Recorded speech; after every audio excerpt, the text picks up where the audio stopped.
Hello friends, मैं Yogendra Singh anatomy physiology pharmacology by Yogi sir YouTube channel में आपका स्वागत करता हूं। जैसा कि लास्ट वीडियो में हमने देखा ग्लूट ट्रांसपोर्टर्स क्या होते हैं, ग्लूट की डिफरेंट आइसोफॉर्म जैसे ग्लूट 1 और 3 के बारे में, जो कि पुअर एफिकेसी का जो कि हाईली एफिकेशियस होता है ग्लूकोज मॉलिक्यूल के लिए, और 50% of the transporter bind glucose molecule on its binding site and transfer the glucose to the cell. ठीक है, उसी तरह से हमारे पास दूसरा ग्लूट ट्रांसपोर्टर्स अवेलेबल है, उसकी आइसोफॉर्म अवेलेबल है ग्लूट टू ट्रांसपोर्टर। ये भी एक इम्पॉर्टेंट ट्रांसपोर्टर है। जैसे ग्लूट टू ट्रांसपोर्टर की अगर मैं बात करूं तो ये पुअर एफिकेसी का ट्रांसपोर्टर है। जैसे कि एम कॉन्सेप्ट से हमने लास्ट वीडियो में देखा था कि ये मॉलिक्यूल ग्लूकोज मॉलिक्यूल को तभी बाइंड करता है जब इसकी कंसंट्रेशन, ग्लूकोज की कंसंट्रेशन सॉल्यूशन के अंदर 50 मिली मोलर से ज़्यादा है और बराबर है, तो ही ये transporter 50% of the transporter will bind glucose molecule. ठीक है, तो ग्लूट टू ट्रांसपोर्टर जो है वो इम्पोर्टेंट इसलिए भी है कि ये बाई डायरेक्शनल काम करता है दोनों, यानी ये ब्लड से, जैसे ब्लड से शुगर को और ग्लूकोज को सेल के अंदर भेजता है और सेल से ब्लड के अंदर भेजता है जब कभी रिक्वायरमेंट होती है। वो अभी हम समझेंगे कैसे, लेकिन अभी के लिए आपको पता होना चाहिए ग्लूट ट्रांसपोर्टर्स जो है ग्लूट 2, जो कि आइसोफॉर्म है ग्लूट की, पुअर एफिकेसी का होता है। एक जो कंसंट्रेशन है 50 मिली मोलर, इस कंसंट्रेशन के बराबर या इससे ज़्यादा कंसंट्रेशन ग्लूकोज की हमारे ब्लड के अंदर होगी तो 50% of the transporter will bind the glucose molecule और ट्रांसफ़र और help in the crossing of cell membrane. दूसरी बात, ये बाई डायरेक्शनल होता है, दोनों तरफ काम कर सकता है, यानी ब्लड से सेल के अंदर और सेल से ब्लड के अंदर ग्लूकोज की मूवमेंट करा सकता है। ठीक है, इसके साथ साथ ग्लूट 2 जो ट्रांसपोर्टर हैं ये कहाँ कहाँ पाए जाते हैं, ग्लूट 2 ट्रांसपोर्टर ये कहाँ कहाँ पाए जाते हैं। ग्लूट 2 ट्रांसपोर्टर हमारे लिवर सेल के अंदर पाए जाते हैं, हमारी पैंक्रियाटिक सेल के अंदर पाए जाते हैं, ठीक है, हमारी इंटेस्टाइनल मेम्ब्रेन के अंदर पाए जाते हैं, हमारे रीनल प्रॉक्सिमल ट्यूब्यूल्स के अंदर पाए जाते हैं। तो ये ग्लूट 2 जो है, इनकी जो मेन स्पेसिफिक जो जगह है, ये 4 जगह प्रीडोमिनेंटली अवेलेबल होता है ग्लूकोज, जिसकी वजह से ग्लूकोज सेल मेम्ब्रेन को क्रॉस करता है। देखते हैं किस तरह से और किस तरह से इसकी फंक्शनलिटी क्या है, इसकी किस तरह से ये काम करता है, क्या मैकेनिज्म है, ये देखते हैं। ग्लूट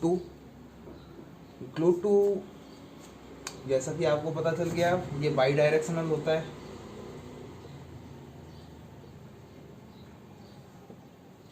बाई डायरेक्शनल का मतलब, इस कॉन्सेप्ट को समझते हैं कि ये बाई डायरेक्शनल कैसे होता है।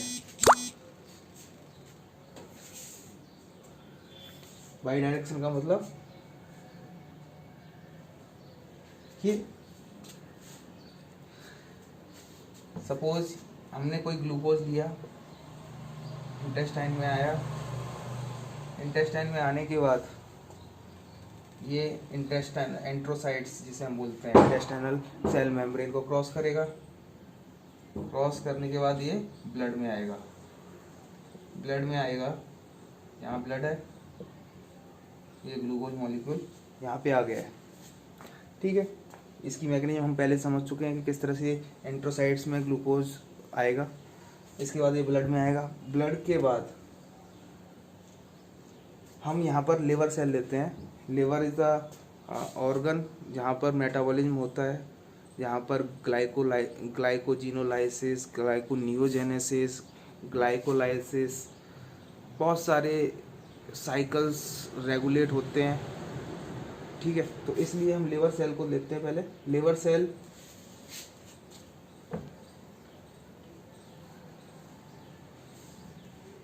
ये हमारी लिवर सेल है सपोज,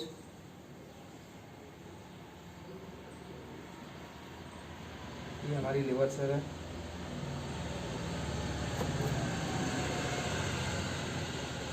ये हमारी लिवर सेल है। ओके, अब ये लिवर सेल, इसके अंदर ग्लूट ट्रांसपोर्टर्स अवेलेबल हैं। ये हमारा ब्लड जा रहा है, ग्लूट ट्रांसपोर्टर्स यहाँ पर अवेलेबल हैं हेपेटोसाइट्स के ऊपर। ये ग्लूट ट्रांसपोर्टर्स ग्लूकोज को बाई डायरेक्शनल मूवमेंट करा सकते हैं। किस तरह से कि अगर ब्लड ग्लूकोज लेवल ब्लड के अंदर हाई है, अगर blood glucose level blood high है, देन हाई कंसंट्रेशन से लो कंसंट्रेशन की तरफ मूवमेंट होगी। जब ब्लड कंसंट्रेशन हाई होती है तो क्या होगा कि इंसुलिन इंक्रीज होता है, इंसुलिन लेवल इंक्रीज होता है, ग्लूकागोन लेवल डिक्रीज होता है। ठीक है, तो इंसुलिन का लेवल हाई होगा, ग्लूकागोन का लेवल कम होगा जब ब्लड में ग्लूकोज की कंसंट्रेशन ज़्यादा है। तो ब्लड के अंदर से लिवर सेल के अंदर कैसे ग्लूकोज ट्रांसपोर्ट किया जाएगा, GLUT2 इस ट्रांसपोर्टर के द्वारा, GLUT2 ट्रांसपोर्टर के द्वारा हाई कंसंट्रेशन ग्लूकोज से लो कंसंट्रेशन ग्लूकोज की तरफ मूवमेंट रहेगी। ये ट्रांसपोर्टर हेल्प करता है। जैसा कि मैंने बताया ये बाई डायरेक्शनल काम कर सकता है, वो भी समझ में आएगा। लेकिन सबसे पहले ये समझो कि जब कभी ब्लड ग्लूकोज लेवल हाई होगा तो ब्लड से ग्लूकोज की मूवमेंट सेल के अंदर बढ़ जाएगी। ठीक है, जैसा कि ये पुअर एफिकेसी का होता है, मैंने बताया पहली बात कि पुअर एफिकेसी का होता है मतलब कि कंसंट्रेशन अगर 50 मिली मोलर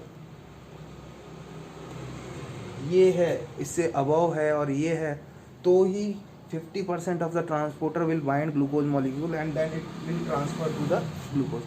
सपोज, ठीक है, अभी आगे समझ में आएगा। और देखो अब ये जब ब्लड ग्लूकोज हेपेटोसाइट्स में आ गया, ब्लड ग्लूकोज जो है हेपेटोसाइट के अंदर ट्रांसफ़र कर दिया गया है GLUT2 के द्वारा, देन अब क्या होगा, अब हेपेटोसाइट्स में एक एंजाइम होता है ग्लूकोकाइनेज, ग्लूकोकाइनेज एंजाइम।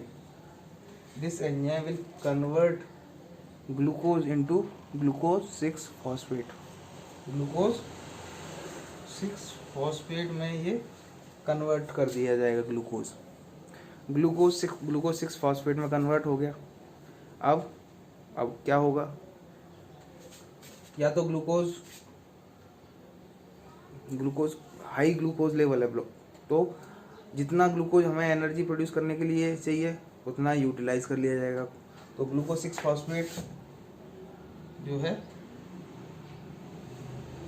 क्या होगा, कन्वर्ट होगा पायरुविक एसिड में, पायरुविक एसिड, और पायरुविक एसिड से सिट्रिक साइकिल में चला जाएगा। पायरुविक एसिड सिट्रिक साइकिल और ATP जनरेट हो जाएंगे।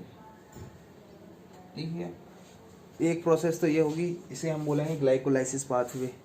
तो ग्लाइकोलाइसिस पाथवे इंक्रीज हो जाएगा। इसके साथ साथ ये ग्लूकोज जब ब्लड शुगर में हाई है तो ग्लूकोज को स्टोर किया जाएगा। लिवर फ्यूचर यूज़ के लिए ग्लूकोज को स्टोर करेगा, लेकिन ग्लूकोज जो है डिफरेंट फॉर्म में स्टोर किया जाएगा, जो है ग्लाइकोजन। तो ग्लाइकोजिनेसिस प्रोसेस इंक्रीज हो जाएगी। ये ग्लूकोज जो है ग्लूकोज 6 फॉस्फेट से ग्लाइकोजन की फॉर्म में स्टोर हो जाएगा। लिवर अपने वेट का 10% तक स्टोर कर सकता है ग्लाइकोजन को, तो ग्लाइकोजन स्टोर हो जाएगा। ग्लाइकोजन, इस प्रोसेस को हम बोलते हैं ग्लाइकोजेनेसिस, ग्लाइकोजन की सिंथेसिस, ग्लाइकोजेनेसिस होना चालू हो जाएगा, इंक्रीज हो जाएगा। ठीक है, तो ये दो प्रोसेस, जब ब्लड में ग्लूकोज का लेवल हाई होता है तो इसके साथ साथ इंक्रीज इंसुलिन लेवल जो है, इंक्रीज इंसुलिन लेवल क्या करेगा, हेपेटिक सेल पे इंसुलिन रिसेप्टर्स अवेलेबल है, इंसुलिन रिसेप्टर्स अवेलेबल है। ये अल्फा यूनिट है, ये बीटा यूनिट है। ये इंसुलिन रिसेप्टर, इंसुलिन आएगा, इंसुलिन इस रिसेप्टर से बाइंड होगा। रिसेप्टर बेसिकली एक मैक्रो मॉलिक्यूलर प्रोटीन होती है जो सेल की सरफेस पे पाई जा सकती है, साइटोप्लाज्म के अंदर पाई जा सकती है, न्यूक्लियस के अंदर पाई जा सकती है। तो इंसुलिन जब रिलीज हुआ, इंक्रीज हुआ, तो इसके रिसेप्टर्स मोस्ट सेल पे पाए जाते हैं और अपने रिसेप्टर को एक्टिवेट करता है। और ये फर्दर न्यूक्लियस के अंदर, ये न्यूक्लियस है हेपेटोसाइट का, इस न्यूक्लियस के अंदर ऐसे जीन अवेलेबल हैं जो कि ग्लूकोज काइनेज की मैसेंजर आरएनए को निर्माण में हेल्प करते हैं। तो ये जो इंसुलिन है इसकी down regulatory signalling mechanism glucose 6 kinase के मैसेंजर आरएनए की सिंथेसिस बढ़ा देगी, जिसकी वजह से ग्लूकोकाइनेज ज़्यादा से ज़्यादा बने। क्यों? क्योंकि ग्लूकोज की कंसंट्रेशन बढ़ चुकी है, ग्लूकोज को यूटिलाइज करना है किसी तरीके से। वो किस तरह से कर सकते हैं कि ग्लाइकोजन की फॉर्म में स्टोर करके, ग्लाइकोजन की फॉर्म में स्टोर करके ग्लूकोज आएगा, ग्लाइकोजन में कन्वर्ट हो जाएगा, कुछ एटीपी में कन्वर्ट होके यूटिलाइज कर लिया जाएगा। ठीक है, तो ये चीज़ है। इसके साथ साथ और क्या होगा,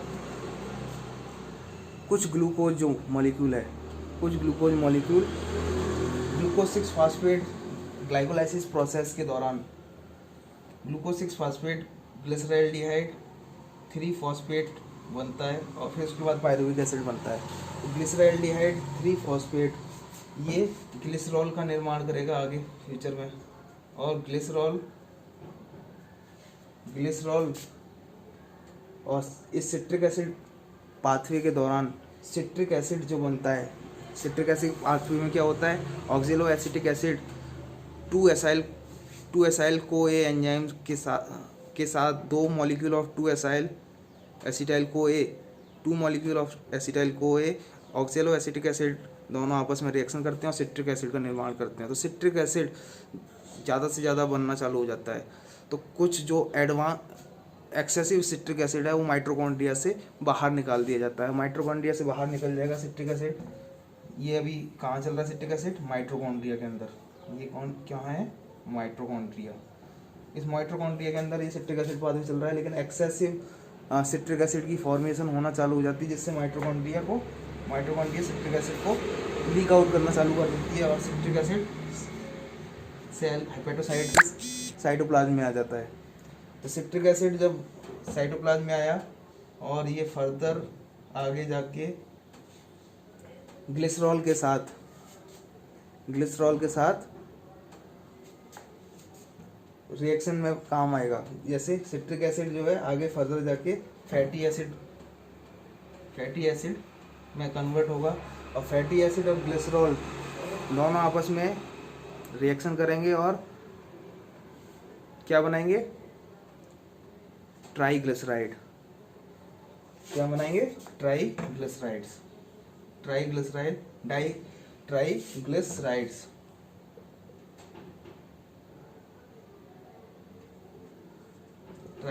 का निर्माण होगा।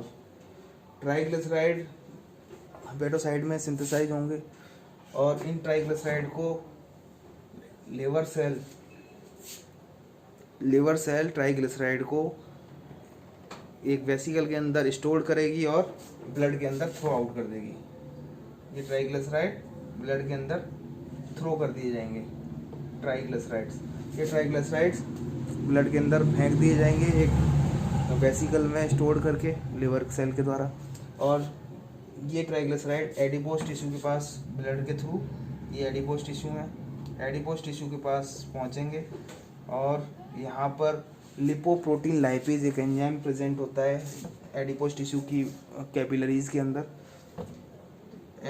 Lipoprotein lipase LPL lipoprotein lipase enzyme, ये ट्राइग्लिसराइड इसको ब्रेक डाउन करता है। ट्राइग्लिसराइड ग्लिसरॉल स्टोर किया जाता है, ट्राइग्लिसराइड को स्टोर किया जाता है, ट्राइग्लिसराइड स्टोर किया जाता है वेसिकल के अंदर। और वेसिकल में स्टोर करने के बाद जब वेसिकल में ट्राइग्लिसराइड स्टोर्ड है उसको हमने नाम दिया VLDL, very low density lipoprotein. Very low density lipoprotein जो है ये ब्लड में जब एडिपोज टिश्यू की कैपिलरीज के पास पहुंचता है तो यहाँ पर लिपोप्रोटीन लाइपेज एंजाइम प्रेजेंट होता है। लिपोप्रोटीन लाइपेज एंजाइम इस VLDL को ब्रेक डाउन कर देगा और दोबारा से ट्राइग्लिसराइड यहाँ पर रिलीज हो जाएगा और ये ट्राइग्लिसराइड फर्दर कन्वर्ट किया जाएगा एंजाइमेटिक रिएक्शन के द्वारा फ्री फैटी एसिड और ग्लिसरॉल के अंदर। ट्राइग्लिसराइड, फैटी एसिड, ग्लिसरॉल यहाँ पर एक्यूमुलेट होते हैं और स्टोर कर लिए जाते हैं। तो इस तरह से ग्लूकोज एक अनदर फॉर्म में फैटी एसिड और ग्लिसरॉल ट्राइग्लिसराइड की फॉर्म में एडिपोज टिश्यू में स्टोर कर लिया जाएगा जब कभी हमारा ब्लड ग्लूकोज लेवल इंक्रीज हो जाता है। तो ब्लड ग्लूकोज लेवल इंक्रीज होने पर आपने देखा कई मैकेनिज्म होती हैं। पहली मैकेनिज्म कि ब्लड से ग्लूकोज लिवर सेल के अंदर भेजा जाएगा। लिवर सेल के अंदर ग्लूकोज पहुंचने के बाद इसको यूटिलाइज किया जाएगा in the form of energy. Glycolysis pathway activate होगा जिसमें ग्लिसरैल्डिहाइड 3-फॉस्फेट का निर्माण होगा और फिर पायरुविक एसिड का निर्माण होगा। जो पायरुविक एसिड है वो सिट्रिक एसिड साइकिल में मूव कर चला जाएगा। सिट्रिक एसिड साइकिल क्या है? 2 एसिटाइल कोए, 2 मॉलिक्यूल जो 2 एसिटाइल कोए के हैं वो ऑक्सेलो एसिटिक एसिड के साथ रिएक्शन करके सिट्रिक एसिड का निर्माण करते हैं। सिट्रिक एसिड फिर फर्दर सक्सीनेट और ATP का निर्माण करता है। माइटोकॉन्ड्रियल ट्रांसपोर्ट चेन में ATP का निर्माण होता है। इस तरह से ये रहता है।